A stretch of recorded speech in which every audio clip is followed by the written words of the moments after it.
गुरुर्देवो महेश्वर गुरुर्साक्षात् परब्रह्म तस्मै श्री गुरवे नमः। ओम श्री अनंतकोटि ब्रह्मांडनाय राजाधिराज योगिराज परब्रह्म सद्गुरु श्री स्वामी समर्थ महाराज की जय। अनंत कोटी ब्रह्मांड नायक राजाधिराज योगिराज परब्रह्म सद्गुरु श्री स्वामी समर्थ महाराज यांच्या कृपेने आज जी स्वामी समर्थ महाराजांची कथा आहे, जय स्वामी समर्थ महाराज माझ्याकडून वधून घेतील ते मी तुमच्याकडे थोडक्यात सांगण्याचा प्रयत्न करतो। सद्गुरु श्री स्वामी समर्थ महाराज की जय। अनंत कोटी ब्रह्मांड नायक राजाधिराज योगिराज परब्रह्म सद्गुरु श्री स्वामी समर्थ महाराज महाराजांच्या लीला या अनंत आहे। महाराज कोणत्या भक्तासाठी कुठे जातील हे कधीच सांगता येणार नाही, कारण की कोल्हापूरला एक भीमा पैलवान होता, त्याला त्याच्या ताकदीवर फार अभिमान होता। तो असा मल्ल होता की त्याच्या पुढे टिकणं कोणाला शक्य नसेल। ताई शांतता ठेवा, बाकीच्यांनी बोलायचा प्रयत्न करू नका। तर हा भीमाला इतका अहंकार होता की तो त्या ठिकाणी कोणी आलं त्याला काहीच समजत नसे, आणि दुबळ कोणी असतं तर त्यांना तो त्रास देत असे, आणि त्याचा अहंकार हा वाढत चाललेला होता। आणि त्या कोल्हापूरमध्ये अनेक वेळा कुस्त्या होत असे, आणि त्या कुस्तीच्या वेळेस हा भीमा हा मल्ल त्याच्या पुढे टिकणं हे कोणालाही शक्य नसे। आणि तो मारुती भक्त होता, मारुतीचं दर्शन घ्यायचं आणि रोज कुस्तीला जायचं, आणि त्याच्या अहंकारामुळे लोक त्याला घाबरू लागले होते। त्याची दादागिरी त्या कोल्हापूरमध्ये वाढत चाललेली होती। आणि गरीब भक्त होता, स्वामी भक्त होता, त्याच्या मुखामध्ये सतत स्वामींचं नामस्मरण असायचं। त्या नामस्मरणामध्ये इतकी शक्ती होती की माझा ब्रह्मांड नायक त्या अक्कलकोट मध्ये ऐकत असे। वटवृक्षाच्या छायेमध्ये माझे ब्रह्मांड नायक श्री स्वामी समर्थ महाराज बसलेले असायचे, आणि महाराज बोलायचे, काळजी करू नकोस, आम्ही तुझ्या सोबत आहोत, आम्ही सदैव तुझ्या सोबत आहे। हे भीमासारखे किती पैलवान होते, तो आमचं नामस्मरण घेतो, आम्ही तुझ्या सोबत आहोत। जोही आमच्या भक्ताला त्रास देईल, आम्ही त्या भक्ताच्या पाठीशी उभे आहोत, आणि जो त्रास देईल त्याला आम्ही सोडणार नाही, कारण की महाराज ही काळजी करत असते। आपण स्वामी भक्त झालो, आपण स्वामींच्या चरणी लीन झालो, तर आपली काळजी करणार कोणी असं तर हा ब्रह्मांड नायक आहे। तो सदैव आपल्या बरोबर आहे, क्षणाची काळजी करत कोणी असेल तर माझे स्वामी समर्थ आहे, माझे ब्रह्मांड नायक आहे। हा कधी कधी भीमाच्या समोर जायला घाबरत असे, अंगाचा थरकाप उडत असे, आणि तो भीमा एका हाताने त्याला ढकलून देत असेल, तो खाली पडायचा आणि माझ्या स्वामींचं नामस्मरण घ्यायचं। आणि त्या कोल्हापूरमध्ये कुस्तींच्या स्पर्धा होत्या, अनेक कुस्ती खेळण्यासाठी बाहेरून पैलवान आलेले होते, आणि कोल्हापूरला गर्दी झालेली होती, आणि काही काही पैलवानांना भीमाची ताकद माहित नव्हती। अनेक पैलवानांच्या कुस्त्या सुरू झाल्या, भीमाने सर्वांना हरवलं, आणि माझा ब्रह्मांड नायक अक्कलकोट मधून सर्व दृश्य बघतोय। आणि जेव्हा ह्या भक्ताची जेव्हा महाराजांपर्यंत ओढ लागली, तो सर्वांना हरवतोय, याचा अहंकार वाढतोय, तो आपलं स्वामींचं नामस्मरण घेतोय। स्वामी समर्थ श्री स्वामी समर्थ। स्वामी आज याल ना, कोल्हापूरला या ना स्वामी। तो मनापासून स्वामींना आवाज देत होता, आणि मनामधून स्वामींचं नामस्मरण चाललं होतं। माझा ब्रह्मांड नायक जागेवर हसतोय, स्मित असं सुंदर हसते माझ्या ब्रह्मांड नायकाचं होतंय। स्वामी म्हणतात, आलो, काळजी नसेल कर दोस्त, येतो। महाराजांनी हे शब्द बोलले, आणि महाराज तिथून अदृश्य झाले।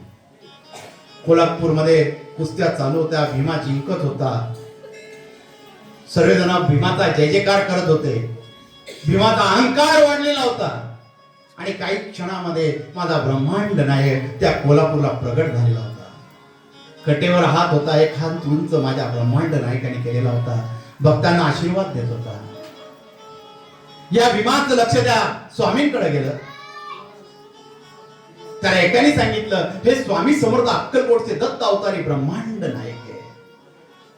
हा भीमा म्हणतोय, मी माझ्या हनुमानाशिवाय मी कोणाला मानत नाही, मी फक्त बजरंग भक्त आहे. कोण तुझे स्वामी? मी नाही मानत. आणि खदा खदा हसू लागला तो. स्वामी एका जागेवर उभे होते, कुस्त्या चालू होत्या आणि हा भीमा जिंकत होता. आणि शेवटची मॅच त्यांची सुरू झालेली होती कुस्तीची. त्यावेळेस भीमा जिंकून हात वर करत होता. आता त्याच्याशी लढायला कोणी तयार नाही त्या कोल्हापूरमध्ये. प्रत्येक पैलवान त्याला घाबरत होता, कारण की भीमा संगे कुस्ती खेळणं, आपली नुकसान करून घेणं, शरीराला इजा करून घेणं, भीमाचा मार काही सहन होत नव्हता कोणालाही. आणि हा भीमाचा अहंकार तिथं वाढलेला होता. हा भीमा अहंकाराने फुगत चालला आणि मला ब्रह्मांड नायक त्या कुस्तीच्या रणांगणात गेला आणि भीमा समोर उभा राहिला. आणि भीमाला स्वामी महाराज सांगतात, अरे भीमा, कुस्ती जिंकलास? हो. तुम्ही कोण? आम्ही कोण? आम्हाला ओळखत नाही? नाही, मी माझ्या हनुमानाशिवाय मी कोणाला ओळखत नाही. हो. तुझा अहंकार म्हणतोय, तू नाही बोलत आहे. भीमा अहंकाराने फुगत होता आणि स्वामींना सांगत होता, तुम्ही कोणी बी असाल, पण या ठिकाणी मला कोणी हरवू शकत नाही. जर तुम्ही म्हणतात मी स्वामी आहे, जिंकून दाखवावं तुमच्या भक्ताने. हो, इतका. आणि स्वामींनी त्यांचा जो दुबळा भक्त होता त्याच्याकडे बोट दाखवला, इकडे. आणि त्यांचा भक्त स्वामींचा दुबळा पतला स्वामी समोर उभा राहिला. अरे भीमा, तुला कुस्ती खेळायची? मग माझ्या भक्ताबरोबर तू कुस्ती खेळून दाखव. आणि त्यावेळेस भीमाने त्या भक्ताकडे बघितलं, कदा कदा हसू लागला. कोण हा? याला तर एका फटक्यात मी आउट करेल स्वामी. तुम्ही त्याची काळजी करू नका.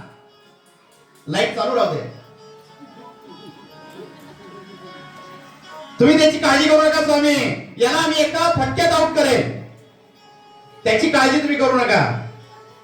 स्वामी बोलले, तू सांगत ते, तुझ्यातली ताकद आज मला कळेल. तुझं माझ्या भक्ताला हरून दाखवलं तर. महाराज बाजूला उभे राहिले. तो भक्त घाबरला. स्वामी, मी हरेल ना, मी आहे तुझ्यासोबत. तू कसली काळजी करतोय? काळजी करू नकोस, मी सदैव तुझ्या सोबत आहे.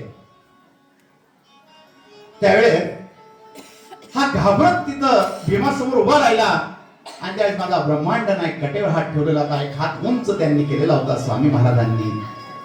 त्यांनी स्वामींकडे बघितलं आणि स्वामींनी आपल्या करुणामय डोळ्यांमधून त्याला आशीर्वाद दिला आणि ती शक्ती प्राप्त त्या दुबळ्या भक्तामध्ये झाली. तो स्वामींचं नाव घेऊन भीमासमोर आला आणि भीमाला आवाहन करू लागला, भीमा, मी तुझ्याशी लढायला तयार आहे. माझ्या मागे माझी स्वामी शक्ती आहे. भीमा खदाखदा हसू लागला आणि त्याला आपल्या बरोबर कुस्ती खेळण्यासाठी सांगू लागला. भीमाने त्याचे हात धरले, त्याला पाडण्याचा प्रयत्न केला.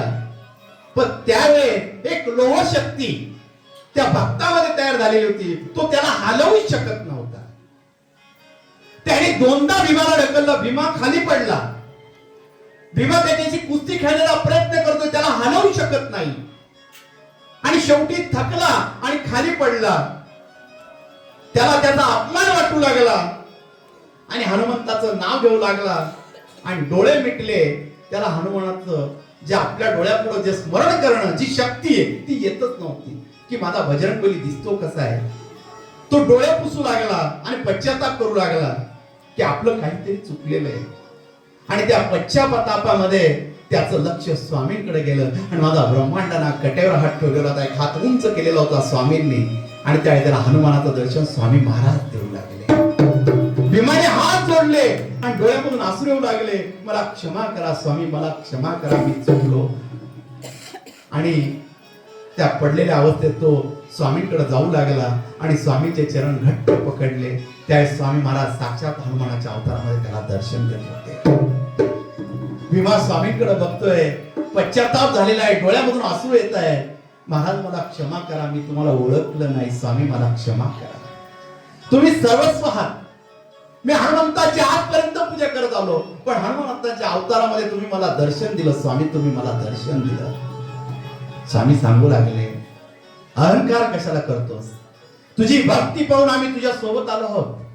अरे काळजी नको करू, हा तुझा अहंकार हा गळून पडावं. तुझ्याची भक्ती आम्ही बघत होतो म्हणून आम्ही तुला दर्शन देण्यासाठी इथं आलो होतो. आणि भीमाने स्वामींची क्षमा मागितली आणि स्वामी त्याच्यावर प्रसन्न झाले.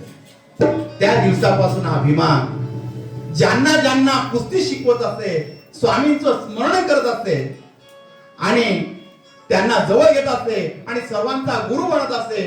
त्यावेळेस भीमाचं नाव कोल्हापूरमध्ये खूप झालं, कारण त्याच्यावर ब्रह्मांड नायकाची कृपा झाली. आणि सतत हा भीमा स्वामींपुढे येऊ लागला, स्वामींचं दर्शन घेऊ लागला अक्कलकोटला. तो स्वामींचा भक्त झाला. स्वामींनी त्याला एकच आशीर्वाद दिला, भिऊ नकोस, मी तुझ्या पाठीशी. ही स्वामी भक्ती.